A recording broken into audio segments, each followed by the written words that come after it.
esse tema das drogas, especialmente da maconha, que é objeto de uma discussão no âmbito do Supremo Tribunal Federal, já somos capazes de colher o que é o seio, se não da unanimidade, mas da maioria do Senado Federal, e imagino ser também da Câmara dos Deputados, em relação a isso.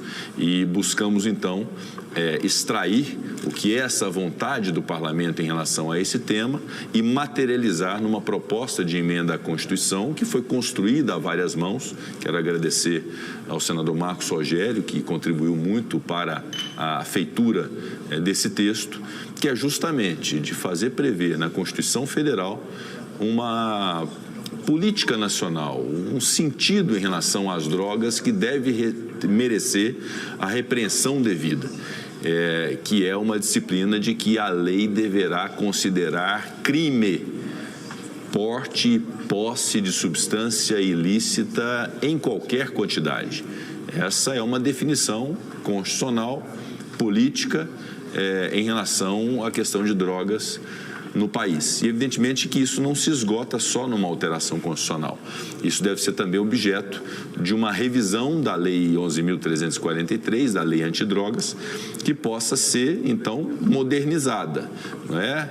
Ou seja, reafirmando a gravidade do crime de tráfico ilícito de entorpecentes, que é um crime equiparado a hediondo, que deve ter toda a severidade, discutindo uma questão importante, que é o fim medicinal de qualquer princípio ativo, que, obviamente, todos nós concordamos de que qualquer princípio ativo de qualquer planta que seja útil para salvar a vida de alguém ou para melhorar a saúde de alguém, com disciplina, com critério e com observância de normas, deve ser aplicado, né? E fazer uma política antidrogas que não seja uma política capenga, ou seja, liberar o uso sem prever de onde se adquirirá a droga. Então, isso não tem condição de ser estabelecido no Brasil, porque gera uma série de questionamentos até aqui não respondidos. Não é só uma decisão de descriminalização do porte para uso de drogas, porque isso gera uma consequência muito mais ampla, porque acaba se estimulando o tráfico ilícito de entorpecentes e junto com o tráfico de drogas vem corrupção, tráfico de armas, homicídio, crime organizado, um Estado paralelo, que é tudo que nós buscamos combater. Então, essa proposta de emenda à Constituição é uma das iniciativas que o Parlamento pode tomar em relação a essa afirmação da política antidrogas no Brasil e, obviamente, compartilhando democraticamente com a impressão e com a participação de todos os senadores e senadoras. Concedo a palavra ao senador Fabiano Contarato, líder do Partido dos Trabalhadores. Senhor presidente, eu fico feliz que esse Senado tenha a possibilidade de debater sobre esse assunto. Mas eu quero aqui fazer uma reflexão aos colegas parlamentares. Muito se discute, se fala em ativismo judicial, mas a gente tem que entender qual é o papel das Supremas Cortes no mundo. E aqui eu ouso a falar que nós representamos o poder majoritário. Nós fomos eleitos num poder majoritário. Mas o Supremo Tribunal Federal, as Supremas Cortes, não é uma prerrogativa só do Brasil, é do mundo. Elas têm 3 funções. Uma delas é ser contra-majoritária, quando ela tem o poder de invalidar leis que ferem a Constituição Federal, a exemplo das ações de declaração de inconstitucionalidade. Ela tem o poder representativo, quando o legislativo não legisla ao seu tempo e à hora, vem aqui aquele princípio da inafastabilidade jurisdicional previsto no artigo 5º, item 35, que diz que a lei não excluirá da apreciação do Poder Judiciário lesão ou ameaça ao direito. E digo mais, as Supremas Cortes no mundo têm um poder iluminista de empurrar a história para o rumo certo. Cito aqui como exemplo, em 1954, no caso Brown versus Board of Education, em que se aboliu, se proibiu a segregação de crianças, a separação de crianças negras em escolas públicas. Ora, foi uma decisão contra-majoritária, foi uma decisão iluminista, empurrou-se a história para o rumo certo.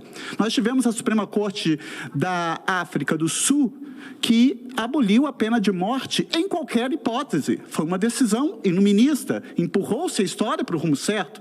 Nós tivemos a Suprema Corte de Israel, quando se proibiu a tortura em qualquer hipótese, inclusive nas hipóteses de crimes de terrorismo. E aqui no Brasil nós tivemos também um avanço de se empurrar a história para o rumo certo, senador Renan, quando o Supremo se debruçou sobre o casamento entre pessoas do mesmo sexo. Ora, empurrou-se a história e para o rumo certo, um comportamento iluminista. Agora, eu também quero aqui fazer uma reflexão aos colegas que não basta colocar simplesmente na Constituição Federal que vai ser crime, porque isso não vai solucionar o problema. O problema ele vai se persistir. Hoje, se uma pessoa for flagrada com substância entorpecente ou de efeito psicoativo que determine dependência, vai ficar o poder discricionário da autoridade policial e estabelecer a tipificação, se vai ser para uso próprio ou se é para tráfico de substância entorpecente. E aqui eu não quero fazer nenhuma fala ofensiva, senhor presidente, mas eu falo como uma experiência, não só como professor de Direito Penal e Processo Penal, mas como delegado por 27 anos. Esse caráter subjetivo de o que vai ser para uso próprio ou para tráfico de entorpecente, ele vai ter um requisito, a cor da pele. Ele vai ter um requisito, aonde que esse jovem está sendo abordado. Porque eu já presenciei a polícia apreendendo jovens com meio quilo de maconha e serem tipificados para uso próprio. Agora, eu já presenciei pobres, dioturnamente, sendo flagrados com um cigarro de substância entorpecente, maconha, precisamente, como é o caso dessa decisão do Supremo Tribunal Federal, e ser tipificado para tráfico ilícito de entorpecente. Ora, então, nós, parlamentares, nós não estamos solucionando o problema. Não estamos solucionando o problema, porque só está mantendo que é crime porte de substância para uso próprio ou para tráfico de ilícito de entorpecente. Ora, isso já está. Isso já é.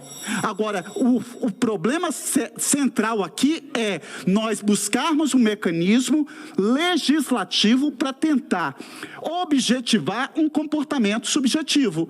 Eu não posso deixar o livre-arbítrio para, de acordo com o contexto socioeconômico, você falar que aquele jovem, porque mora num bairro bolsão de pobreza, porque aí sim nós temos violação do Estado. Eu não tenho como. Me perdoe, meus amigos. Como você vai falar? Que democracia que nós vivemos? Não existe democracia com desigualdade social. Não existe democracia com educação pública de péssima qualidade, saúde pública de péssima qualidade, com elevada carga tributária. O Estado, infelizmente, o Estado criminaliza a pobreza. O Estado criminaliza a cor da pele. E nós vamos ver aqui, repetir o que dioturnamente se faz no Brasil, em que se você criminaliza a cor da pele e... Só para concluir, senhor presidente, você vai pegar um jovem e vai falar que aquele cigarro de maconha é tráfico de entorpecente, e você vai pegar jovens em bairros nobres e que não vai ser para tráfico de entorpecente, vai ser para uso próprio. Eu acho que é essa a percepção. Não basta, não vai resolver. Eu volto a falar, não vai resolver colocar na Constituição que é crime porte de substância para uso próprio. Agora, o que vai resolver é a gente tentar, de uma forma bem, com diálogo, de fundamentação, com razoabilidade, com responsabilidade, entender como que nós podemos tratar e diferenciar de forma, talvez, objetiva, o que é porte de substância entorpecente ou de qualquer efeito de efeito psicoativo que determine dependência, que vai tipificar no tráfico de entorpecente ou para uso próprio, e aí sim. Agora, essa discussão de tão somente colocar na Constituição, para mim, não vai resolver o problema. E volta a falar, porque Platão falava, Renan, que a sabedoria está na repetição. Eu vou voltar a falar. Esse princípio da inafastabilidade jurisdicional, previsto no artigo 5º, item 35. A lei não excluirá da apreciação do Poder Judiciário lesão ou ameaça a direito.